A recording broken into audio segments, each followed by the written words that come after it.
is plant this garden and then create man and woman. And he welcomes them into the garden. He welcomes them into the garden. This is God before grace. There was no need for grace yet. Before some of the other things that we know about God's personality and his character, his justice, all of those things, we didn't know about that yet. But Adam and Eve were already experiencing God's welcome. And welcome is a really important part of hospitality. It's one of the definitions of hospitality, is welcome, welcoming the stranger, welcoming the other, welcoming the lonely. And so God, right from the get-go, modeled welcome. And notice God doesn't say, welcome to the most beautiful thing you've ever seen. Just wait till you see everything I've done. It is beautiful. Look at that table. No. Look at everything. Isn't it gorgeous? Aren't I wonderful? No, he didn't do that. He welcomed them into the garden, and then he said, why don't you participate with me? Participate with me in the process. Help tend the garden. Let's walk together in the garden. This was meant to be a camaraderie of relationship, a love relationship that God had. So in verse 26 through 30, I will read that, if I can find it, without my glasses on. Then God said, let us make mankind in our image. Keep that in your mind. In our image, in our likeness, so that they may rule over the fish of the sea and the birds of the sky, over the livestock, all the things that he put all that effort into. And he's giving the ruling of it to them. And the livestock and all the wild animals, and over all the creatures that move along the ground. So God created mankind in his own image. In the image of God, he created them. Male and female, he created them. God blessed them and said to them, be fruitful and increase in number, fill the earth and subdue it, rule over the fish of the sea and the birds of the air and the sky, and over every living creature that moves on the ground. Then God said, I've given you everything. And it goes on. Every seed bearing plant. So this is the beginning of hospitality right there. The very beginning. And the reason I wanted to take you back there is we can often think of hospitality as a specialized gift of the Spirit. But I want you to see it through a different lens. If you turn to Exodus 19, 1 through 5, or whoever has that, please read it. And try to read real loud if you can. Okay. In the 3rd month after the Israelites left Egypt, on the very day they came to the desert of Sinai. After they set out from Rephidim, they entered the desert of Sinai, and Israel camped there in the desert in front of the mountain. Then Moses went up to God, and the Lord called to him from the mountain and said, this is what you are to say to the house of Jacob, and what you are to tell the people of Israel. You yourselves have seen what I did to Egypt, and how I carried you on eagle's wings and brought you to myself. Now if you obey me fully and keep my covenant, then out of all nations you will be my treasured possession, although the whole earth is mine. Okay. So this is God kind of starting over, and he had to do that a lot, didn't he? And he's still doing it with a lot of us. He's starting over. We could have gone back to the story of Noah and seen the start over of all creation and God's covenant with Noah and his children. We could have looked ahead to Joshua, chapters 1 through 5, where he's getting ready to take them into the land, and he's saying, choose you this day whom you will serve. There are a lot of passages like that, but God keeps inviting us into partnership. He's never wanted puppets. He's wanted partners in in this whole relationship. But instead of looking at all of those, I'm going to take us to Psalm 23, probably one of the most familiar passages in all of Scripture. For people who are Christians, who are not Christians, Psalm 23 is very, very familiar. And I'm going to read it, and I want you to see it in kind of a different light here. The Lord is my shepherd, I lack nothing. He makes me to lie down in green pastures. He's got a place prepared for me, a comfortable place prepared for me. He leads me beside quiet waters. Do you know with sheep, those of you who have them, it's not a problem, but if the water is busy, it freaks them out and they can't drink. So quiet waters is very important with sheep and with us. He refreshes my soul. He guides me along right paths for his name's sake. Even though I walk through the darkest valley, I will fear no evil, for you are with me. Your rod and staff, they comfort me. You see God as gentle, caring about his sheep when they're frightened. And even when they're in danger of a wolf or a lion, or when we are struggling, like some of the things that have been talked about in our sessions. He comforts us. His rod and his staff, which is meant to kind of guide.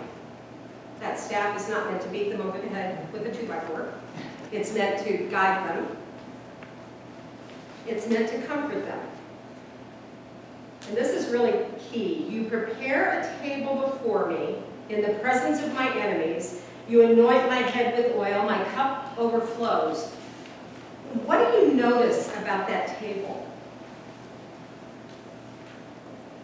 Who else is at the table? The enemies. You prepare a table before me in the presence of my enemies.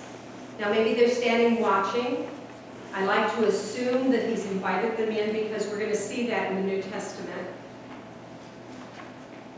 You anoint my head with oil, my cup overflows. And I almost overflowed my cup a little earlier, so that one relates. Surely goodness and love will follow me all the days of my life, and I will dwell in the house of the Lord.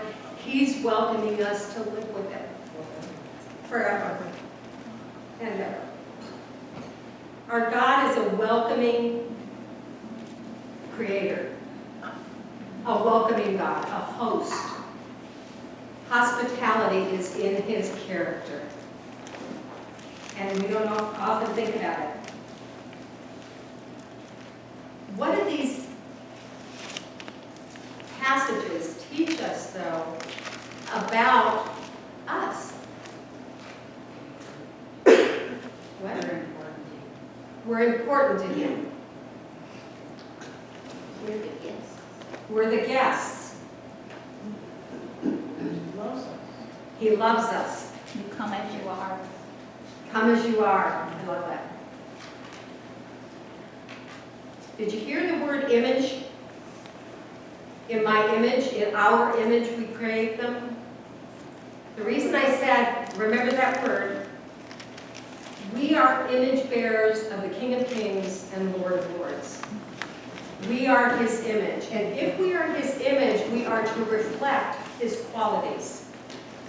And if he is a hospitable God, a welcoming God, that is a quality that we have got to develop. Some of us it comes naturally to.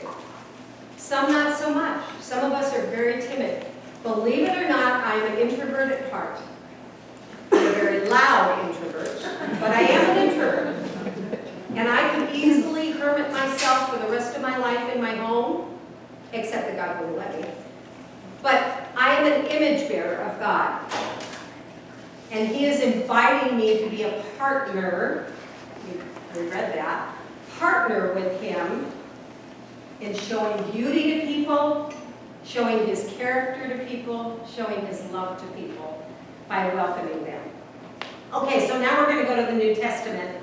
And I know that we're still not going to get to those passages that are so familiar about hospitality, because I really want us to start with Jesus. When in doubt, what's the answer? Jesus. That's what our kids say whenever you ask them a question in Sunday school. Jesus. So let's go to Matthew 4:18-22. Who's got that one? Okay, read it really loud. As Jesus was walking beside the Sea of Galilee, he saw two brothers, Simon called Peter and his brother Andrew. They were casting a net into the lake, for they were fishermen. "Come, follow me," Jesus said, "and I will make you fishers of men." At once they left their nets and followed him. Going on from there, he saw two other brothers, James, son of Zebedee, and his brother John. They were in a boat with their father Zebedee, preparing their nets. Jesus called them, and immediately they left the boat and their father and followed him. Okay, this is the very beginning of his ministry. He's just come from the wilderness where he's been tempted. He's already been baptized. He did that just to display his humanity and to obey the rules of the law, to show people that he was willing to step into their world. And then he's driven by the Spirit out into the wilderness, and he spends 40 days not eating, unlike us, which can't spend 40 minutes without eating. And he is tempted by the enemy. But he comes back from that experience, and one of the very first things he does is this. He starts to invite, and this is just one of the examples, he starts to invite a team to join him. Now, Jesus could have done his job by himself. He and the Father were perfectly able to do that. And the Spirit's movement among people, they didn't need us. He wanted us. Jesus chose to invite people into partnership. So this is Jesus beginning the welcoming process. Who has Mark 8:1-9? 8:1-9. During those days, another massive crowd gathered to hear Jesus, and again there was no food, and the people were hungry. So Jesus called his disciples to come near him and said to them, "My heart goes out to this crowd, for they've been here with me for 3 days with nothing to eat. I'm concerned that if I send them home hungry, some may faint along the way, for many have come a long, long way just to visit me." His disciples replied, "But could anyone possibly get enough food to satisfy a crowd this size out here in this isolated place?" He asked them, "How many loaves of flatbread do you have?" 7, they replied. Jesus answered the crowd, instructed the crowd to sit down on the grass. After he took the 7 loaves, he gave thanks to God, broke them, and started handing them to his disciples. They kept distributing the bread until they had served the entire crowd. And they also had a few small fish.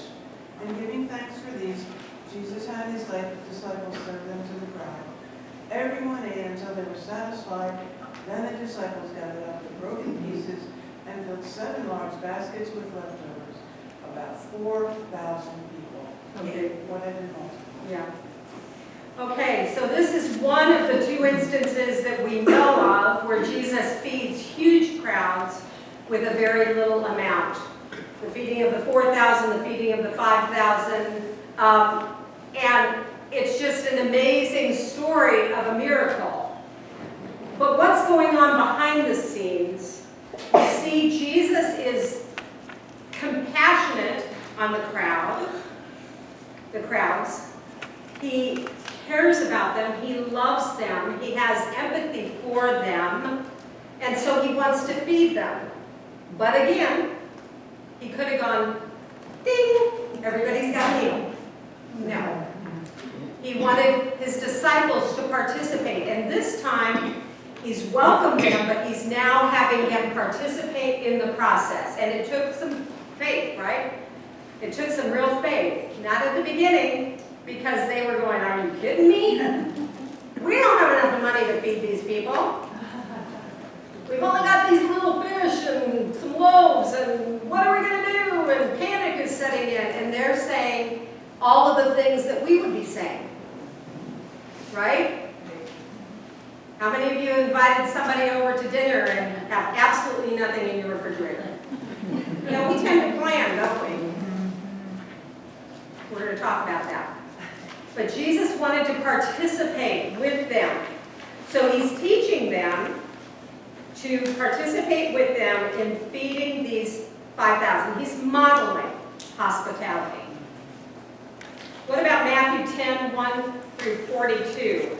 I didn't give that to somebody because it's a very long passage, but it's the passage where he's sending his disciples out 2 by 2 to go and represent him in villages around the area. And they're going to be given power to represent him and perform miracles, speak the word, and he's now gone from modeling for them to say, I trust you. Now you need to do what I've done. And isn't that what we do in discipleship? Or even in hospitality, when we're showing hospitality to young couples or whatever. Do what I've done.